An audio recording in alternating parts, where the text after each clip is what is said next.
Hello everyone, it's the hardcore legend Mick Foley wishing a nice day to everyone there, right there at True Heel Heat. Yeah!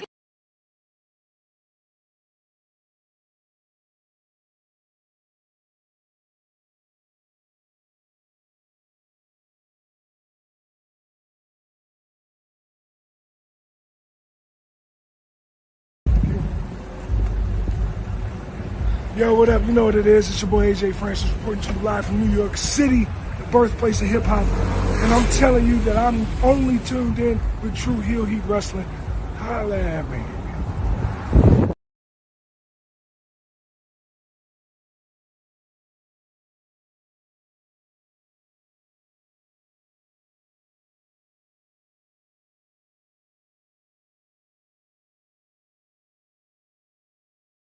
What's up, True Heel Heat? True Heel Heat. What's up? True Heel Heat.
Hello. It is me, your True Hill Phenom, SP3. We are live on the True Hill Heat YouTube, Facebook, and Twitter for our Dark Side of the Ring Season 6, Episode 3. Big Van Vader review, discussing the latest episode of Dark Side of the Ring Season 6, and boy oh boy, this was a good one right here, as we're going to talk all about the life and career of one of the greatest big men in wrestling history, Big Van Vader. And I got a special guest with us today, joining us for the first time on one of our Dark Side of the Ring reviews here. He is the MC of the past, present, and future of New Japan Pro Wrestling here on the True Hill Heat YouTube channel. It's your boy, J-News. How you feeling? Doing all right, good brother. Doing all right, man. Talking something different than the actual raps is always something to look forward to. But yeah, man. Good morning, good afternoon, good evening, ladies and gentlemen. It's your good brother J-News back at it again here with the one and only SP3, True Heel Heat, Sports and Entertainment. Talking that Dark Side of the Ring. Vader time. This is sports. This is kind of entertainment, but we're on the wrestling channel. We keep the dark side of the ring stuff on the wrestling channel because it is wrestling focused. So Yes, we are here for another Dark Side of the Ring review. Appreciate y'all if you are joining us live. We get more reviews on you guys watching us on demand, so we appreciate those as well. Either way, show your appreciation back the simplest way possible. Drop the thumbs up on this video. You can also share this video with all your wrestling fans, friends, and family on all your favorite social media platforms. If you're new to the True Hill Heat YouTube channel, hit that subscribe button, hit the bell to stay notified for all the great content here. And of course, sound off in the live chat. Love to interact with all of you guys. Love to hear your thoughts on the latest episode of Dark Side of the Ring Season 6. We've had a good time so far talking about all of it. And last episode for Ludwig Borga, man, we had a fascinating journey with that one. And I had to do that one alone. So I'm glad that J-News is here with me today. And I want to hear from all of you. If you're feeling generous, you want to give back to what we do here, you want to show your support to the True Hill Heat YouTube channel in the best way possible, you can do so with a super chat donation. Any dollar amount matters. It goes back to the contributors that you see on screen with us here. And we always appreciate the support. We got a bunch of people already in the chat already. We got I don't know if this is the real Denise Salcedo, but hello, Denise Salcedo. Hello, everyone. Says hello, everyone. How are you? We also got the Wrestling God in the chat who's been joining us for a lot of our Dark Side of the Ring reviews, saying, hey, SP3 and J-News, how is everybody doing here? I'm doing well. How you doing, J-News? I'm out here, man. You know how it goes. Maintaining, as we like to say on my side of the streets. Maintaining. I hear that. We also got Greg Carter II, who says it's Vader time. Denise Salcedo saying, hey, SP3 and J-News, how are you? Hope you are doing well. We got Wrestling God, who says, hey, SP3 and J-News, I love Vader. My uncle used to tell me stories about him, his time in WCW and everything else. The only Vader match I ever saw when I first saw him was his match against Heath Slater. Wow. So you're a newer wrestling fan, so you didn't see experience. Like, we always like to do with these Dark Side of the Ring reviews is kind of give our background on what we knew about the subject before we watched this episode. And Big Van Vader is like, I've said it before, he's like one of my childhood favorites. Like when it comes to like monster heels, I did not know the term until I saw Big Van Vader. And I got discovered with him because I watched WCW. I used to go to my grandmother's house, and Saturdays at my grandmother's house, we had a routine. It was WWF Superstars or WWF Wrestling Challenge in the morning, and then at 6:05 p.m. Eastern Time, my grandma would turn on TBS, and we would watch WCW. And like the Big Van Vader versus Sting rivalry was like the first like indubitable memory that I have of WCW, and just seeing him beat up my favorite wrestler growing up, Sting, one of my favorite wrestlers growing up in Sting. That's like my earliest memories of WCW. And then I got to see him, you know, finish out his WCW run. A lot of the stuff that was mentioned here with like his rivalry with Hulk Hogan and stuff like that, and then into the WWE run. And I got to see pretty much that whole entire run from 1995 into the the end of the 90s when he retired. And then I kind of fell off from there and never really saw him that often after he left WWE. What about you, J-News? I know you're a tape trader, so I know you have more memories of Big Van Vader. It was an interesting time in the early 90s to watch a man of his size do what he was doing, not only in on US soil but in Japan as well, because Japan always liked the big meaty men from America and stuff like that. Stan Hansen had spent years in Japan at that point, so did Bruiser Brody and whatnot. Obviously we all know of Hulk Hogan's path in Japan in the early 80s as well. So, when Vader came around, they explained it in the Dark Side of the Ring that in Japan is when they came up with the Big Van Vader gimmick. The big horns and everything else in between, him having that mask and all that jazz. And it was unique to say the least. He was part of that early 90s, build a unique character and his and the whole outset. And I was like, man, this is interesting.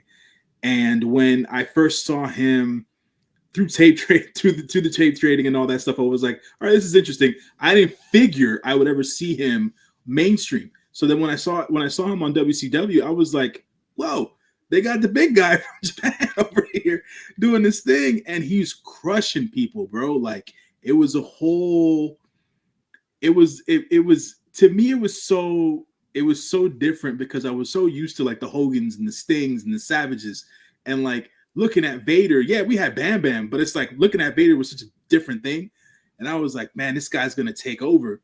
And then we'll mention it when obviously as we go through the episode and stuff like that, his trials and tribulations in WCW and WWE. And things of that nature. I think I stopped watching Vader matches like in the mid 2000s.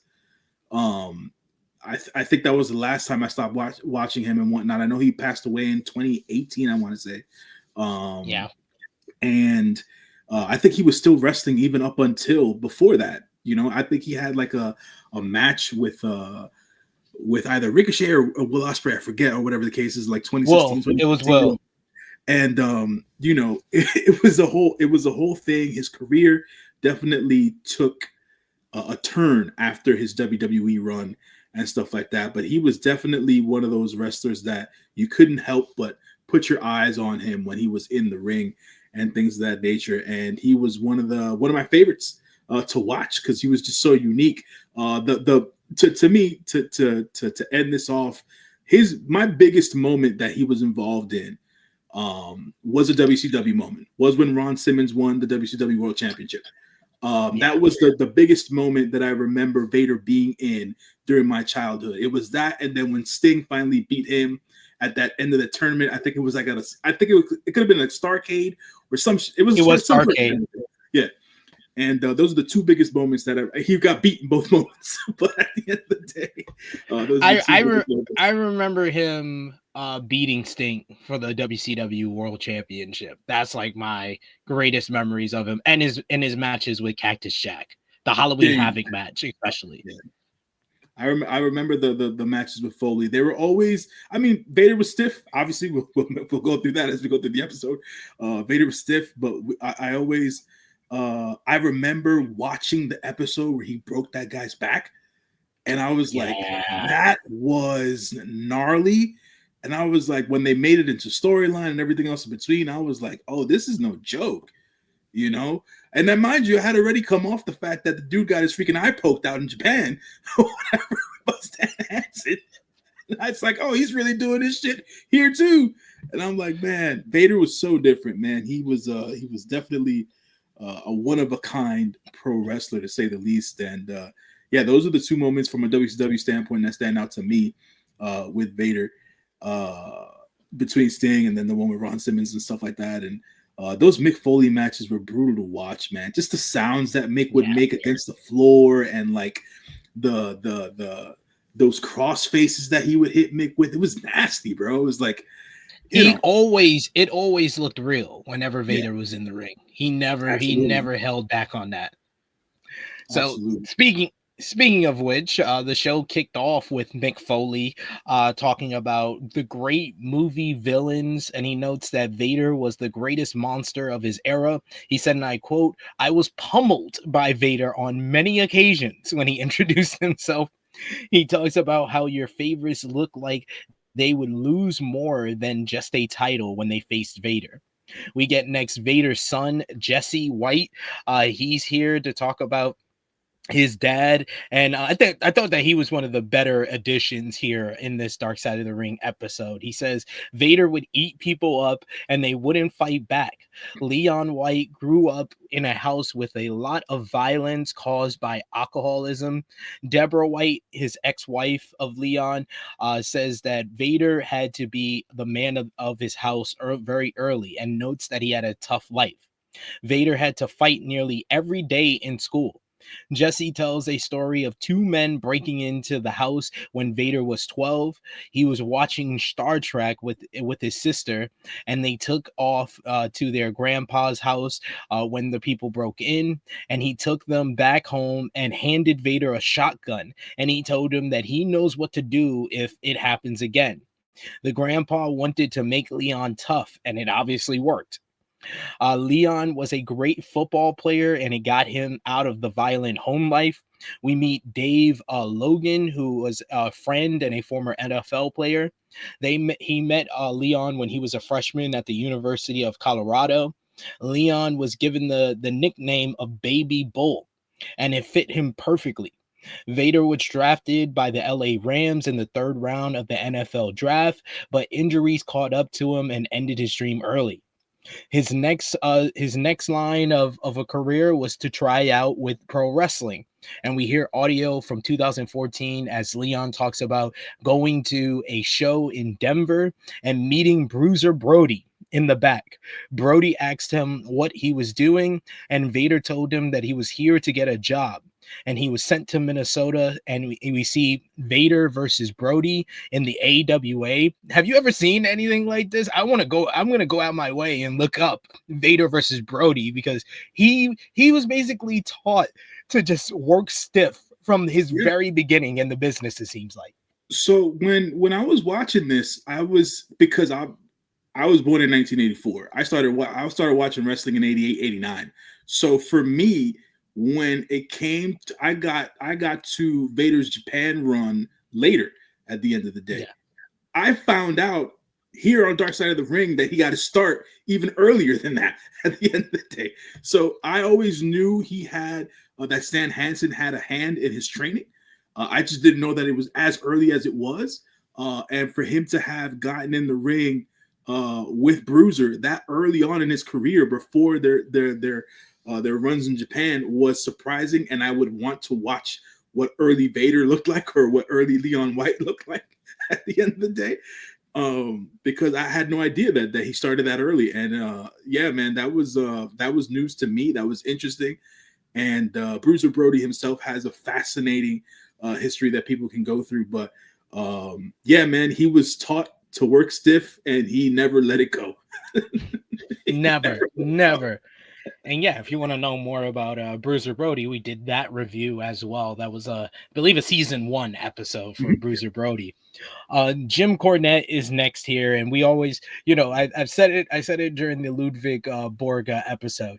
I don't necessarily agree with Jim Cornette's opinion of current wrestling, but he's the best person to have on a Dark Side of the Ring episode, because he's been a part of so many different careers. He's a wrestling historian first and foremost. So he talks about that Vader was trained in the Midwest and was built like a monster, but was very agile at the same time. He looked like someone that can kick the shit out of you. Vader learned the ropes in the AWA from none other than the aforementioned Stan Hansen, who was another tough bastard, respectfully. And we actually got Stan Hansen here, which popped the hell out of me. I was like, let's go. He says that he go ahead. No, what I was gonna say was I'm always surprised, right, to see that Stan the Lariat is still around. He is from a bygone era where a lot of those men, those tough guys, they're just not around anymore. And he outlasted damn near all of them, man. So to see him come up on Dark Side of the Ring, I was like, oh, we're gonna hear from Stan directly. Let's go. So just seeing him talk about Leon and how he had his hand in training him and things of that nature and whatnot. Yeah, it was unique, man, because you don't get to, at least for me personally, I never get to see a Stan talk about his history in wrestling and things of that nature. I've never really watched many interviews with him and whatnot, and seeing him come onto this particular episode, especially for Leon, was cool. It was cool to see. Absolutely. So he talks about the rough in-ring style Vader learned came from Hansen and Brody. It makes all the sense in the world. We learn about being stiff in the ring and how it wasn't meant to injure, but it did hurt. Vader just took it from Stan and Brody and didn't complain. So it earned him a whole bunch of respect. Vader went to Japan and was given the Big Van Vader gimmick, which has become synonymous with how we know Big Van Vader. Cornette gets in his bag here. This is when Cornette just starts running off all types of wrestling history. He talks about Antonio Inoki wanting monster heels that he could beat, and it was a bonus if they were foreign to Japan. Jesse tells the legend of Vader in Japan as he was a samurai warrior that fought to the death with another warrior. Vader won that battle, and Inoki always wanted to turn that story into a wrestling character. Inoki also designed the helmet and shoulder pads. Cornette mentions that it had a few people controlling it, so the steam would shoot out of the shoulder pads. That helmet is legendary and still to this day. I mean, as a kid, it scared the crap out of me whenever I would see pictures of it. What was kind of your first reaction to seeing the Big Van Vader helmet? I thought it was cool. I thought it was the coolest thing I ever saw in a wrestler. Like, you just saw the freaking the steam come out and this horned mask get up and whatnot. I had no idea it was based on any sort of a samurai warrior. I just thought it was something Japanese. Japanese culture is very very well known for kaiju monsters, things of that nature. I thought it was like a derivative of that. I had no idea it was after like a samurai warrior or whatever. So it was cool nonetheless. Understanding that it was Inoki who came up with the gimmick was very unique to freaking hear. You know, it's just one of those things where the history of it all and just knowing it now is like, oh, this was really, really cool. Everybody did, you know, they always talk about how wrestling is a collaboration between all the parts, and just understanding how many people had a hand in creating this, the mystique, the character, the aura that was Big Van Vader, was really, really cool to watch on Dark Side of the Ring. And yeah, man, you know, like you said, when Cornette gets in his bag about the history of professional wrestling, you got to listen when it's there. But when it comes to the opinion of current professional wrestling, hey, brother, you can have your opinion, but that's about it. So we talk about, and this was something that I learned like after watching him in WCW, was his legend in New Japan, and how it all started with him debuting and squashing Inoki in under 3 minutes, which caused a riot in Japan. Jesse calls it probably the most impactful debut in wrestling history. Vader becomes the first American to win the IWGP World Heavyweight Championship, and he is called the Hulk Hogan of Japan. We get to, though, the infamous matchup with Stan Hansen and Big Van Vader in the Tokyo Dome. Hansen says that Vader was hitting him hard, so he hit him back. And Mick Foley says that working that way sometimes produced scary results. We get the infamous shot where Hansen knocked Vader's eyeball out of his damn head, which is nasty. The immediate swell up of the eye was just like frightening.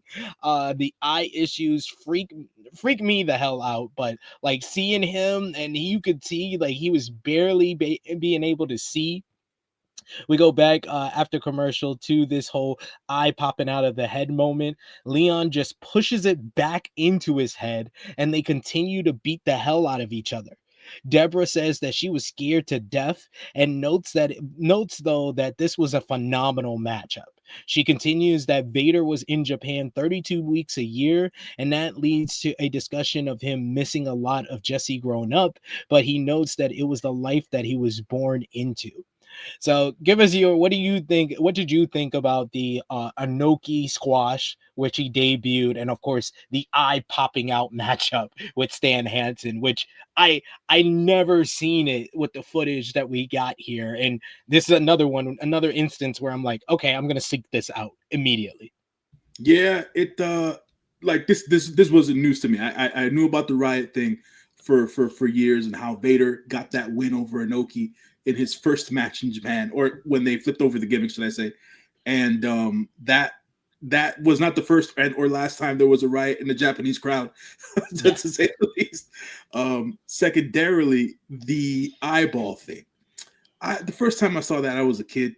At the end of the day, I didn't understand what was going on, and I was like, "Oh, why did his eyes swell up?" And then the story came more and more throughout the 90s. Oh, he popped his eye back, and it was like, no, he didn't. I didn't see his eye hanging out of his side. Like that's not what happened. He just got bugged in the eye. And to always hear about that story and knowing that it happened because I had already watched the match on tape, I was like, but it didn't look that way because they really they panned in, they saw it. His hand was already over his eye, and I guess whatever he was doing, he had popped it in at that point in time. But I never necessarily, or don't remember seeing the eye outside of the face or outside of the socket. But with that being said, it's one of those moments that lives in wrestling lore and infamy. At the end of the day, people still talking about it till this day, you know. So it was, yeah, man, just understanding, knowing I was, you know, I had watched this when I was a kid, and just understanding what came about from it and all that stuff, and you know, Stan the Lariat doing Stan the Lariat things at the end of the day, and he still took Leon's head off in that match at the end, Yeah. you know. So it was like, yeah, man, it was interesting to relive this this much farther into my adulthood. But yeah, man, it's one of those moments that goes on in wrestling lore that happened during a match. That people always talk about nowadays. Oh, it's all about the moments. It's all about the moments, but not all moments are great moments. You know what I'm saying? Stuff like this happens, and you remember it, man. So or you know, it lives in infamy at the end of the day. And this was one of those moments for real. So Jim Ross is here, and he was working with WCW at the time. He saw the Hanson match and got the idea to bring Vader into the company. It should be noted, JR is credited as a former WWF and WCW announcer. Cornette says that Vader has to be the main event so once he hits, as you can't have him in the second matchup. Foley says that Vader had a big impact on him. As we see, Mick talks about the Vader moonsault and how it was wild to see a man who was 400 pounds hitting a top rope moonsault at that time. And yeah, that was one of the first things that I always like talked about with Vader, is that he was agile as hell. Like, people talk about the Vader bomb, but the moonsault was always mesmerizing for me as a kid whenever he would hit it. They talk about the fame that came with Vader becoming a world champion in WCW. We see Vader on Boy Meets World. We see Vader on Baywatch. His Boy Meets World cameos is probably the greatest wrestler on a sitcom cameo of all time.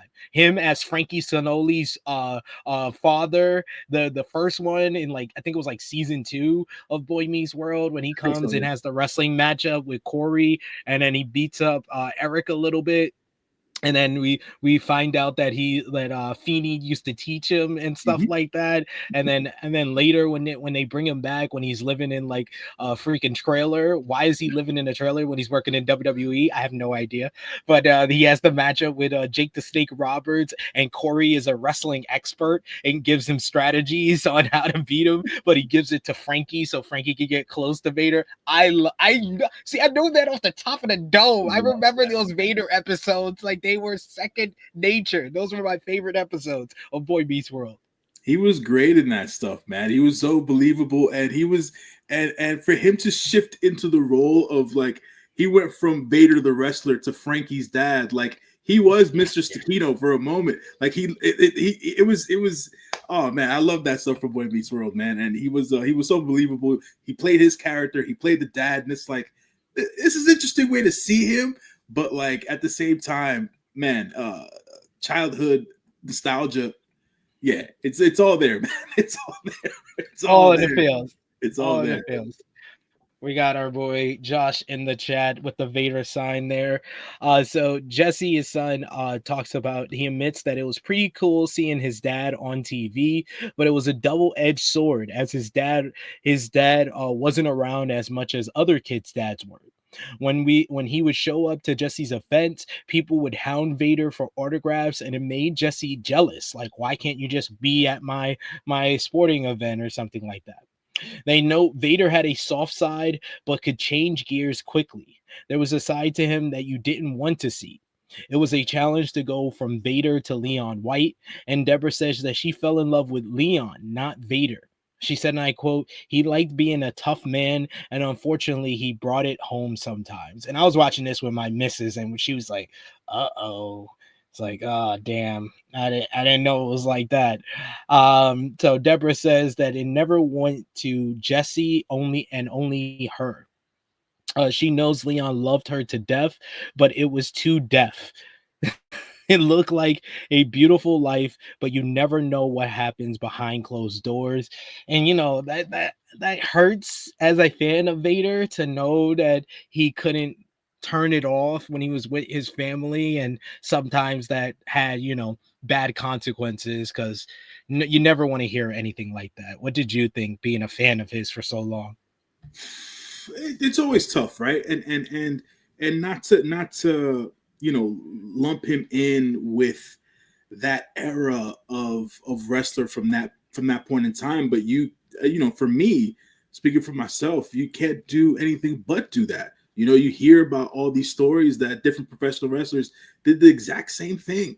Dudes never knew how to turn it off, and they brought more harm to their households and their real lives than they did anything positive. You know what I'm saying? And to hear his ex-wife talk about that and imply certain things, I was like, yeah, it's disappointing, but is it far beyond belief? No, unfortunately. No, it's not surprising. No. Yeah, it's not surprising. So it's one of those things where it's like, when I was watching the episode, I did know how serious his pain was, and how he started to medicate and things of that nature and whatnot. And then they went into that in the episode, and I was like, oh, okay. Now, putting all these pieces together, like, it makes sense and all that jazz. But yeah, to the question you asked, I was heavily disappointed hearing about it. It was sad, obviously.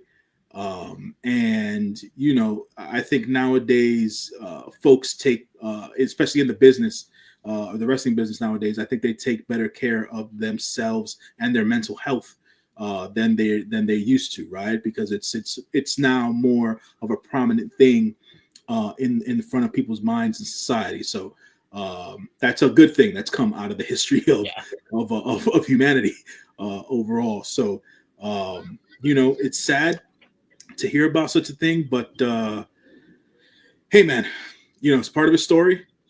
It's part of his history, but I am still encouraged to understand and know that he wasn't left alone. You know what I'm saying? Even after everything that he went through, and whatever harm he had caused, people were still able to stand by his side and at least try their best to take care of him and guide him in the right way. So Gerald Briscoe is next. He joins us and he says, people bitched and complained about how stiff Vader was. We get through the list of different things he did, like breaking Sting's ribs. He ended Koloff's career. He gave Cactus Jack a concussion with a power bomb on concrete. Mick saw many young men walk out on being a wrestler when they saw that they were going to work a match with Vader. And Mick then brings up Joey Thurman. This is a story that is infamous. If you know Vader, it's an infamous story for him. Like you said earlier, it became a part of his character and his storyline, basically. And this is something that Joey Thurman himself has never been able to talk about. And he's actually here for this Dark Side of the Ring episode. We go to Joey Thurman, who notes that his dream was to be a pro wrestler. He was 20 years old, and this was his first time working for WCW. And it was the biggest night of his career. Vader saw Joey before the matchup. They were working together, and he says that this was going to be quick. He asked Joey if he was good with the power bomb, and Joey said yes. We see footage of the handicap match, and Joey says that it started out okay, and he doesn't know what changed. He says that the next part is what has bothered him for 32 years. Vader yelled in his ear, "You better jump, you motherfucker." That led to a choke slam that looked really nasty, with Joey landing on the top of his neck and shoulders. And then he picks him up and he says, "Come here, you little piece of shit." As he notes, Vader, the mood had completely changed at this point, says Joey. We get to the power bomb, and Joey says the carelessness is obvious, and the man has a point.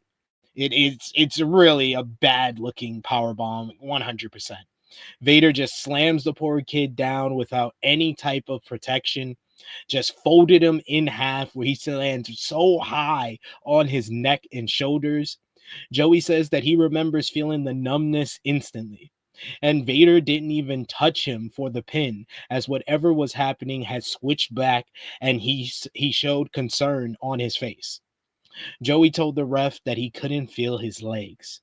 It broke his back in 2 places and almost severed his spinal cord. Foley notes that he saw Leon crying backstage, and he knows that he went to visit Joey in the hospital that night. Vader was only able to get out, "Hey buddy, are you okay?" before Joey unloaded on him. He notes that he called Leon every name that he could, which made Leon break down and cry. He didn't care though. He was told by doctors that he would never wrestle again. Joey knows Vader was under pressure to be that monster. And boy, you still have to work with and protect the guy that you're in the ring with, though. He knows that it was having his dream taken away from him, that it was this close and then it was taken away. Vader notes that word got around to the boys. Foley notes how word got around to the boys how Vader treated young guys in the business. WCW used it to make Vader look like even more of the killer, though. We get referee Nick Patrick here. I was like, let's go, Nick Patrick, shady ass referee. Nick Patrick says that they had to play it up, and it was just a waste of time. Jesse says that it advanced his dad's aura. So, what did you think about this whole situation when you watched it with him injuring Joe Thurman, and what did you think that it did for the kind of the viewpoint of how Vader was viewed from a fan perspective? I think this is when I think this happened like in '93. I think this is when I started to be a little bit, and mind you, I wasn't even 10 yet, but I started to be a little bit smarter on the business and how things worked. So when things, there was the WCW had its hotline at that point in time. Dave was writing articles for the Post at that time and whatnot. You know what I'm saying? So Uncle Dave, that is, writing articles for the Post at that time. So I was always reading that stuff or whatever the case is. And Bill Apter still had his magazine. So there was ways to get about to knowing about. Don't forget the Slammer in the Daily News. Absolutely. That was my first exposure to Dirt Sheets, was the Slammer on the Sunday Daily News. My mom always used to give me that section of the Daily News, the Slammer. So there was ways to get, the Dirt Sheets have been around for a long period of time. So there was ways to get this information. So I've known this information since I was young, and understanding. First of all, I watched the episode. So I said to myself, this doesn't look right. What's going on? That guy, he didn't get up. You know what I'm saying? He had to stay on the freaking mat. And I'm not laughing at the situation. It's more or less like, what happened when they were in there? Like, what made Leon do that was like, I couldn't understand that as just a young kid wrestling fan. And then as I grew up, as I got older and stuff like that, and more information came out, and learning that basically that the boys in the locker room basically turned their backs on him because the incident, deserved at the end of the day, right? But it's one of those instances where it's like you can't survive in an environment like that. Especially now that he feels guilty, he's culpable, he's breaking down, crying. He doesn't necessarily know, what's left and what's right.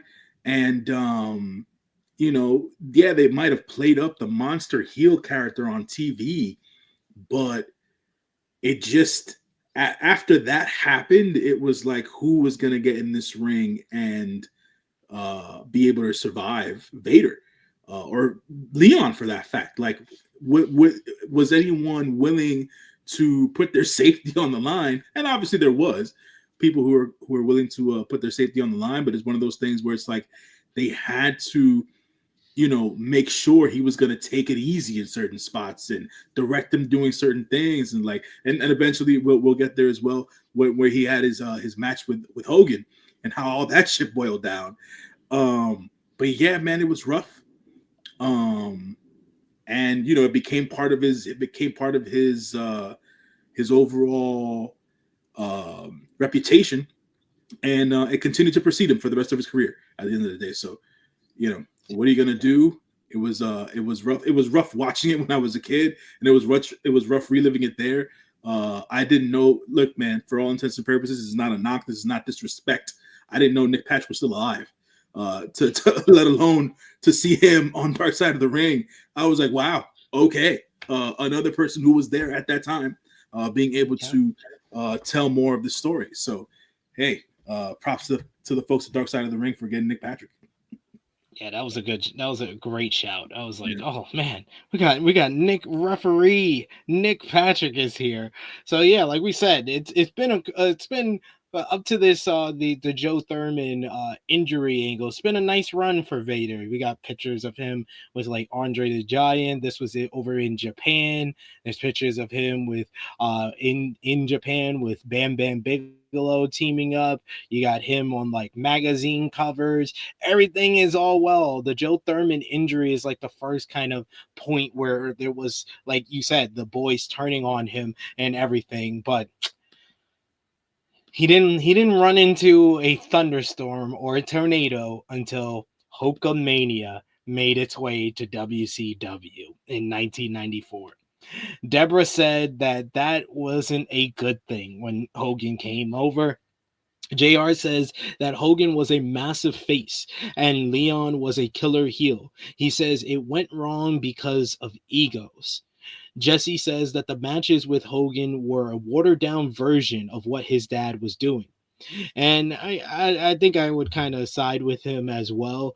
But they did not want their top meal ticket being crippled by Vader on this one. The first match they had at Super Bowl was pretty. I remember that one being pretty good and likely better than what we remember.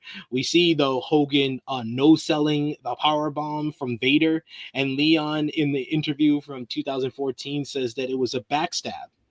We then move quickly to Vader and Paul Orndorff incident, where Paul was a producer for WCW and he told Vader that he had interviews to do.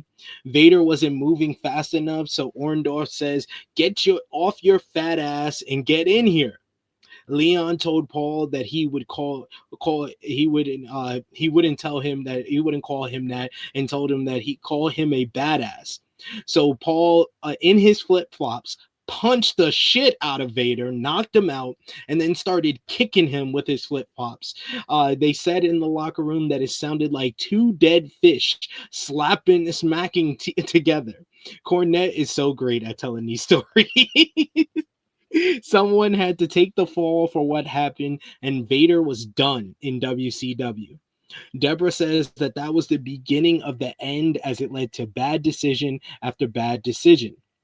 Mick says that Leon was never the same after he lost that fight with Orndorff. He lost some of his aura. He got an offer from WWF, and Jim Ross was the head of talent relations. And Cornette says that everyone in WWF were amazed they had him now, and they knew he was going to be a future world champion, or so they thought. What's your memories of the Hulk Hogan and Vader rivalry and the story of Orndorff punching him backstage? So the Hulk Hogan thing makes sense all these years later. I always thought that the Hulk Hogan versus Vader matches were super soft. Like, that's not the real Vader. Like, the cross faces never hit. The splashes didn't hit the same way. And I knew later on in life, when Hogan got up from that power bomb, I was like, oh, he showed him up. How dare you get up from Vader's power bomb after he crippled some kid with the same move? He basically railroaded Vader. he trampled them over with a bus with that particular set, and that's what Hulk Hogan is infamous of doing with certain talent that he didn't like working with or didn't think could hack it in the main event scene. As for the Paul Orndorff story, fun fact, news to me. I'd had no idea that ever happened. The guys who are from that era of time, late 70s, early 80s, 80s, 90s wrestlers, by majority were all known to be tough guys at the end of the day. Yeah. Paul, by this point, was a producer in WCW because he had health issues. There was nerve issues in his I think it was his right shoulder and right arm and whatnot. By the time he got inducted to the Hall of Fame, you could definitely tell the effects it had taken on him. I never heard this story about Paul knocking out Leon and stomping on him with flip-flops. Brand new news to me. First of all, is it believable? Sure. People getting into fistfights and stuff like that in the back.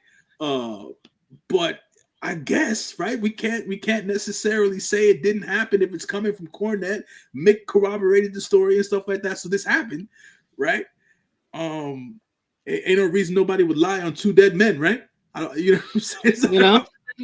So, that is what that is. But for that to be the piece or the event that happened that started to spiral Leon in his career is surprising to me, to be quite honest. The beginning of the end, as Deborah said during her words in this piece of the episode, and I was like, man, I as a kid I didn't see it that way. I just saw Vader go to the WWF, right? But then as I started to get older and understanding how he was positioned in the WWF, the booking that he had in the WWF, the issues he had in the WWF, that to me was more of Vince being Vince and certain talents being who they were at that time, right? So we'll walk into that as you continue to break down the episode. So they show him destroying Gorilla Monsoon. So like I said before, I'm watching this with my missus, that's her uncle. And I was like, what did you think about Vader? She was like, I was always scared of him wearing that mask, and him beating up my uncle didn't make it any better. Cornette gets the Rock goosebumps even talking about it. He thought that this was the start of Vader becoming the first true monster heel in the WWF. But boy, was he wrong, as Vince McMahon had no clue who Vader was. Vince never watched any wrestling besides WWF and wanted to call Vader the Mastodon. Vader also started getting injuries, which caused him to gain weight, and that irritated Vince. He sent Vader and Yoko to Duke Weight Loss Clinic, and they both gained weight. I was like, this is just like the movie Heavyweights. They were smuggling Thai chicken into the dorm. Cornette says the infamous words, "Then came Shawn Michaels." This man was railroaded by the two of the biggest egos in wrestling history. Ross notes that they should have had wonderful matches, but some things aren't meant to be. Cornette calls Michaels a prima donna who didn't like working Vader because he was stiff. Deborah says Shawn was Vince's boy and Leon wasn't anyone's boys. Jesse says that Shawn told Leon that if he kept working that stiff, he would get him fired, and Leon would roll out of the ring crying. We get the famous stories of Shawn and others being pissed that Vader never washed his gear. JR says, you got body odor and people don't want to work with you. And he was like, really, all of this over body odor? We get to the SummerSlam matchup. Cornette says that it was a good match, and I thought it was a very good match especially when I was a kid, and then watching it back a couple of years ago. But we see the spot where Vader doesn't move from the elbow drop, and Shawn throws a hissy fit and kicks Vader in the head. Cornette is still pissed about this because he calls Shawn an unprofessional fucking asshole. Tell us how you really feel, Jim. Shawn then told Vince that he wasn't dropping the title to Vader as he was not ready. That crushed Leon, as it's noted that he was sensitive and he never got to work in that main event level ever again. He did get a couple. He did get the Final Four matchup, and he was the star of that match in 1997. And he also got a matchup with the Undertaker at Canadian Stampede for the WWF Championship. But the top level, this was kind of the peak for him in WWF. Anyway, though, we get to another infamous moment of his WWF run, which is the tour to Kuwait, where Vader and Taker are on a talk show. Someone asks if wrestling is fake, and Vader snaps on the talk show host. Cornette notes that it was assault, and Leon was detained in Kuwait. Back to Kuwait, where we come back from commercial, and Vader tells his side of the story. He says they were told before to go crazy and break tables to get them a huge rating. The issue was nobody told the host, though. They wanted to put Vader in jail. Gerald Briscoe says WWF used all their resources, while Deborah notes they took his passport and he had to stay behind while everyone else left. They were able to get Vader home, but he had to be on house arrest. Ross notes that they couldn't get Vader happy or healthy.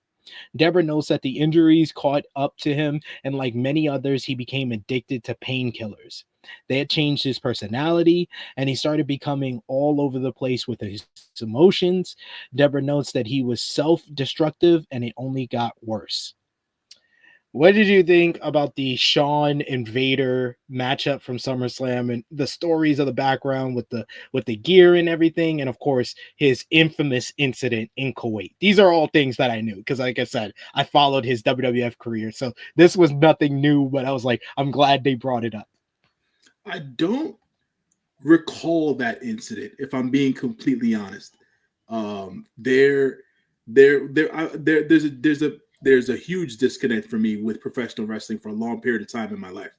But I don't recall the events in Kuwait, so it was new news to me. But him being left behind doesn't surprise me, because that is who Vince is. If you fuck up, it's on you. I'm not bailing you out unless you're one of my boys. And Vader wasn't one of his boys, so he left Vader behind. That's one. Secondly, the Shawn Michaels stuff. Look, obviously, Shawn's a different man nowadays, right? We supposedly Shawn's a different man nowadays, and his transgressions of the past do precede him, right? This was part of who he was, and part of why he part of why he people didn't want to work with him, even when he was on top. Folks were just not in the mood to have to deal with his behavior and his attitude. You know what I'm saying? So the Shawn Michaels stuff didn't surprise me. I was aware of that information when it was happening and all that stuff. And I felt at that point in time, I felt bad for Vader. I felt bad for Leon, because he was such a prominent figure in professional wrestling. He was supposed to be this huge badass. And the part that disappointed me the most, even though I always knew in my heart that Vince McMahon didn't watch any other wrestling product outside of the WWE, to hear someone else say it and confirm it. And I'm there like, no wonder the product went to shit when it went to shit. And I was like, he had nothing else to freaking compare it to, because he wouldn't watch anything else. He thought it was just us and we were great. No. Listen, folks. Sometimes, what's the saying? When people, imitation is the highest form of flattery, right? In the sense of, the greatest artists don't do their own original shit; they steal from other people. He didn't watch anything else, so he didn't know what was good. At the end of the day, that's why they kept rehashing stuff from their history, from their own history. And on top of everything else, he would hire all these different writers and stuff like that, and he would rip up their scripts and not even go with their ideas. And it's like, how are you supposed to evolve and become better when you do dumb shit like this? So for him to not even know the kind of star that Vader was, and then him wanting to do whatever, call him the Mastodon, I remember The them calling him the Mastodon Vader. Jesus Christ, man. Anyways, yeah, Vince, it is what it is in that particular case in time. But yeah, man, when I saw the sit down interview when he was when they did the thing in Kuwait, and you know, it it was like, even when Taker was sitting down and he was watching Vader do what he was doing, Taker was like, "What the fuck is Leon doing? What is going on? Like, why are you putting your hands on this man?" You know what I'm saying? So it's like, and mind you, he didn't even stop him. It's like, come on, man. No, he just sat there. He didn't move. He did not move. I was like, and for the life of me, it's like these guys, they brother each other to death. But at the end of the day, it's like, nah, you're gonna sink on your own metal. Like, come on, dog. Like, help a brother out. Help me. Help me. Like, what are you doing just sitting there? Now I'm like, because ultimately, in my head, it's like, you guys are going one-on-one. It's supposed to be your match, right? So if you put your hands on Vader, Vader's going to put his hands back on you, and it'll get away from the host. And they would then up whatever they were supposed to do in the first place, flipping tables, going crazy. Nah, but Mark decided to sit there with the belt and do absolutely nothing. And I'm like, whatever, man. Whatever. I can't with these guys. The dead man. So the dead man. That was with that. I had no idea he was that Vader was detained in Kuwait for 2 weeks after the fact. And then when Deborah said that when he got home, that was basically where it all just came undone at the end of the day. He was in constant pain, obviously, I would imagine, how heavy he was, the kind of style that he wrestled, and everything else in between. They, like Jim Ross said, they never got him healthy. They never got him right. Not that they didn't try, but at the end of the day, it just didn't. He succumbed to what was happening, and it was too much, and it was too overwhelming. And to be quite honest, I was surprised that he lasted as long as he did after that. Yeah. Because this was what, late 90s? This was like 97. This was like 97, summer, fall of 97 that the Kuwait thing happened. So, I was surprised he even lasted as long as he did in the WWE after the fact. And then as long as he did, life-wise as well, because he was living hard, man. So it was just one of those things where, his body could take a lot, but it could only take but so much. By the time that he passed away, it was, man, let me tell you. So we see the infamous moment that I call the end of him in WWF, the post-match interview where he lost to Kane at Over the Edge 1998, where Vader calls himself a big fat piece of shit. Cornette and Briscoe note that those were the words of Vince McMahon, and that is how he felt about Vader. It killed the character of Vader, and his career was over from there. Mick says that Vader was so pressured to please everyone that he forgot who he was, what it was like to be Vader. Deborah says that Leon blew it and started to spiral downhill. Jesse wishes that he would have taken care of himself and lost weight. They agree he had a hard time figuring out what he was going to do after his wrestling career was finished. Deborah had enough when Jesse was off to college. She tried to get Leon to rehab and do whatever to save the marriage. Leon stayed in bed most of the day drinking, and he was also diabetic, which they didn't know. Leon just napped his way through any low sugar periods. He took an offer to work in Japan, and he went into a diabetic coma. Vader did have a brief rebound in Japan before that, but his health continued to get worse, and he had a congestive heart condition. He had heart failure, and he was told that he needed surgery as soon as possible. They got him home, and he had a severe case of pneumonia. Jesse broke into the house and got him to a hospital where Leon was put in a medically induced coma. Jesse was now taking care of his father, and everyone notes that he did right by his dad. He couldn't speak for about 6 weeks, but the day after Father's Day, he told Jesse that he loved him. Later that night, the nurse calls, and Vader wants to talk to Jesse. He thanks Jesse for everything, and Jesse says that it was the last time that he talked to his dad. Deborah mentions that he and Leon had an agreement that if something happened, they would pull the plug, and it was her call. She did it, and it was the right call. Leon was dead at 63 years old. We hear audio of Leon from 2017 where he tells people not to feel sorry for him as he lived a great life.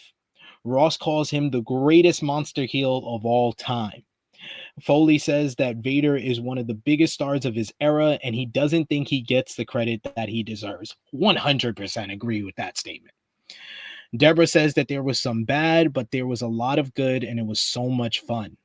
We see videos of Vader celebrating a win with the media, thanking his wife and son, and he notes that his son will be a champion one day. Jesse says the love he had for his father and the love he had for him never changed. And I got goosebumps talking about that scene with him thanking Jesse and thanking his wife. Oh, man. What a career, man. Like, what a career. I do agree with what Foley and Ross said. He's one of, if not the greatest monster heel of all time. I cannot disagree with that. At the end of the day, this is the part of the episode that got me in the feels. If I'm being completely honest, because it's like, it's one of those things where a lot could have maybe prevented this, but hindsight's always 2020 at the end of the day, right? And it's sad how it all ended. For his career to have gone the way that it did, he still had a great run, probably the biggest monster heel in the business. And there's never going to be anybody else like him at the end of the day. So, he definitely stamped his, he definitely put his stamp on wrestling history at the end of the day. SP3, correct me if I'm wrong, because I don't pay too much attention to this particular thing. Did he ever go into the WWE Hall of Fame? No, I think maybe a couple of years. Let me check. I'll double check. I think he did. I want to say he did because I think his son did accept it on his behalf. So it had to be in like recent years. I'm going to just confirm the year, but I'm pretty sure I remember him going in harmoniously into the Hall of Fame. Okay. He's 2022 in Texas. Okay, so the one that was headlined by The Undertaker. He went in posthumously and stuff like that. I remember he made a speech at the Hall of Fame one year. He helped induct somebody, if I'm not mistaken. I think Hansen. Well. There you go. So there's that. I have, and this is more of a general issue with these Hall of Fame stuff, not just wrestling, any Hall of Fame. I'm up there with the whole Pete Rose should have been in the Baseball Hall of Fame thing. Why are you putting 100%? These I'm with you. Yeah, I was like, why are these people going into the Hall of Fame after they're dead? What difference does it make at the end of the day? They still did what their history is going to be, what it's going to be. Why put them in after the fact? You know what I'm saying? It's like to me it boggles my mind. It doesn't make sense unless it's like a surprising death, like Eddie Guerrero or like a Bray Wyatt. Those I understand, like posthumously, but when a guy's been retired that long, like Vader should have went in, especially when I think like Foley was protesting, wasn't Foley like making a campaign for him to go in when he was sick back in like 2017, 2018? Yep. That's what he was doing, man. And he doesn't get the credit that he deserves. That's I completely agree with that statement as well. Nostalgia being what it is, am I going to remember Big Van Vader fondly? Probably. You know what I'm saying? But as like any human being, he had his warts, he had his faults and things of that nature. But in all, for his performance in the ring, what he meant to the professional wrestling business, going into the WWE Hall of Fame, sorry for those of you wrestling talents and everything else in between who take it seriously. It don't mean shit, to be quite honest. That Hall of Fame is a freaking vanity project at the end of the day. Only It's one just man. who Vince and Triple H decide to put into the Hall of Fame every Yeah. year. It's not based on any merits or anything. Exactly. So I wish there was a bigger, a big like a United Wrestling, professional wrestling body, that has a Hall of Fame that would have a bigger production, and things of that nature for professional wrestlers and whatnot. I know the Cauliflower Club does their yearly inductions and things of that nature. But the spectacle that is the production that is the WWE makes it feel like a bigger deal than what it actually is. Yeah. But he deserved much more in life than what he got, and for that to be for his life to end the way that it did, it's sad, it's disappointing, but at least he knew from his inner circle, people who were closest to him, that he was loved and he was taken care of at the end of the day. So I think that's probably the most important part of it all. Like I said, I'll remember him fondly, warts and all, at the end of the day. So, he's definitely he was definitely Hall of Fame worthy before his life came to an end, and this was probably one of the, some people might say, one of the lighter dark side of the ring episodes and whatnot. There wasn't too much of the bad that was in it, but there was enough bad for us to understand as to why things happened the way they happened. So I thought it was a great episode, and it hit all the points it needed to hit. And yeah, man, I hope that people continue to remember the wrestling character that was Big Van Vader in the way that it should be, man, on a grander scale, and no one can do or probably won't do again what he did. So I just wanted to put that 100%. Well, let us know in the live chat if you're with us live, or if you're watching us on demand, in the comments down below. Give us your MVP, LVP for this episode. Whether you gave this episode a thumbs up, thumbs down, thumbs in the middle, and out of 10, what did you give this episode? For me, NJ-News, for Dark Side of the Ring, Season 6, Episode 3, Big Van Vader, in 3, 2, 1. Thumbs up across the board from both of us. Out of 10, I'm going to give this one a 9 out of 10. My favorite episode of the season so far. J-News? Yeah, actually, so for those of y'all who want to know how to watch Dark Side of the Ring, if you don't have Vice TV on your cable plan, you can actually buy the season on YouTube, which is what I did. So I spent $20 on buying the season. I would like to say, from a scoring standpoint, I give it a 9. Those first 2 episodes were rough watches, to be quite honest. So especially with I like the Mick Foley Hell in a Cell one more than I thought I would. I was like, why is this even an episode? But I did like it more than I thought I would. I was higher on it than I thought I would be originally. The Ludwig Borga was just fascinating to watch. That was, first of all, the wrestler, I never liked Ludwig Borga. I was just never a fan at the end of the day, so it didn't bother me any other way. But the episode itself, I was like, what the fuck is this? So I was like, okay, good enough. Whatever happened, man. So yeah, man, great episode of Dark Side of the Ring. What is next? What is next up? What is episode 4 supposed to be? SP3. Tony Atlas, which is gonna be hilarious. It's gonna be hilarious. Tony's still around.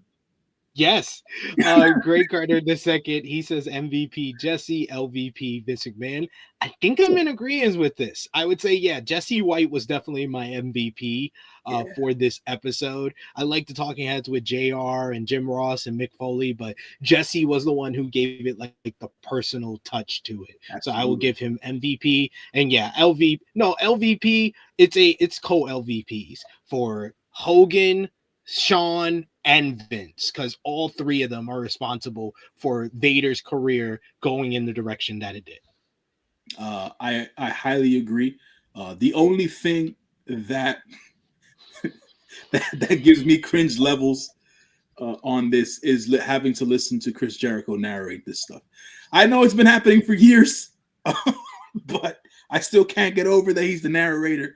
I feel like we need a different voice, but hey, it is what it is, brother. It is what it is.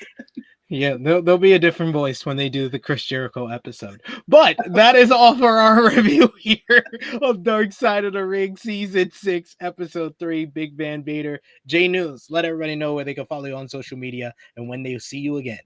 Y'all can follow me on social media on the Twitter machine at JohnLYFNMG. I just, before I got here, I got off of my regularly weekly podcast with the lovely Dolores on the Hit the Ropes podcast. You can catch us there every Sunday, 1 p.m. Eastern Standard Time on our relative YouTube channels. You can catch me tomorrow, 1:05 p.m. Eastern Standard Time on the True Heel Heat podcast, reviewing New Japan Pro Wrestling Windy City Riot. It'll be me and SP3 and hopefully the lovely Sonal, but we will see about that. But we'll be live tomorrow, Monday, to review that. And appreciate SP3 for letting me get on for this Dark Side of the Ring episode, having to do with Vader, being that Vader is one of my all-time favorite wrestling characters and talents. And yeah, that's all I got. Thank you, as always, J-News. And yes, we'll be back live tomorrow, 1:05 p.m. Eastern Time with NJPW Windy City Riot Review. Follow me on the Twitter machine at TrueHillSP3. Check out all the great content we got on the channel right now, like our flagship podcast, True Hill Heat 324, with myself, Top Guy JJ, and True Draw Josh from yesterday. Check out our Leon Slater interview, talking to the youngest in charge for True Heels BTR. And of course, check out our last Dark Side of the Ring review for Ludwig Borga, Hellraiser from Helsinki.